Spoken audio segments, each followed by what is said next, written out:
আসসালামু আলাইকুম প্রিয় এইচএসসি শিক্ষার্থী বন্ধুরা, তোমাদেরকে এই গুজব থেকে আর কত বাঁচাবো? একটা ভিডিও করি, করার পরেই দেখি আরেকটা গুজব। সোশ্যাল মিডিয়ায়, ইউটিউবে সবকিছু শুধু গুজব। মানে তোমাদের শুধু বিভ্রান্তি ফেলছে। এখন একটা গুজব হচ্ছে দেখো, এই যে ডিবিসি নিউজে বলছে, দেখো কি বলছে এখানে। স্থগিত এইচএসসি ও সমমান পরীক্ষা হবে সংক্ষিপ্ত নম্বরে। পরীক্ষার সময়সূচি পরবর্তীতে জানানো হবে আন্তঃশিক্ষা বোর্ড, অর্থাৎ সকল বোর্ডে নাকি এটা বলছে। দেখো প্রিয় শিক্ষার্থী বন্ধুরা, এই গুজব থেকে বাঁচানোর জন্য তোমাদেরকে এখন নিয়ে আসছি আমি দ্য ডেইলি ক্যাম্পাস।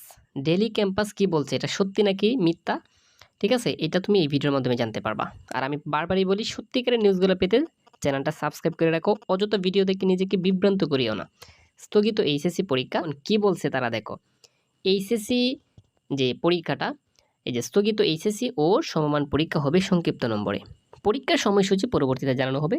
এই যে শীর্ষক একটি সংবাদ ডিবিসি নিউজে প্রকাশিত হয়েছে আজ রবিবার 11ই আগস্ট রাত 10টার দিকে।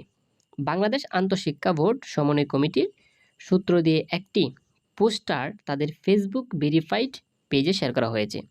তবে এ তথ্যটি সঠিক নয় বলে দ্য ডেইলি ক্যাম্পাসকে নিশ্চিত করেছেন বাংলাদেশ আন্তঃশিক্ষা বোর্ড সমন্বয় কমিটি সভাপতি ও ঢাকা শিক্ষা বোর্ডের চেয়ারম্যান অধ্যাপক তপন কুমার সরকার। অর্থাৎ ডিবিসি নিউজে ঠিকই প্রকাশিত করেছে, কিন্তু দ্য ডেইলি ক্যাম্পাসকে ঢাকা বোর্ডের চেয়ারম্যান অধ্যাপক তপন কুমার সরকার বলছে এটা সঠিক নয়।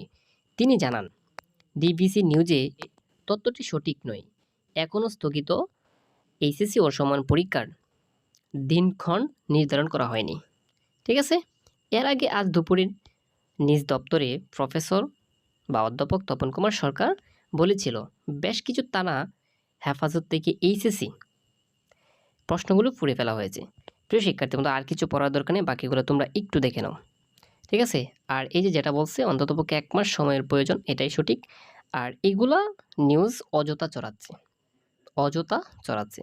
সত্যিকারের নিউজগুলা পেতে চ্যানেলটাকে সাবস্ক্রাইব করে রাখতে পারো।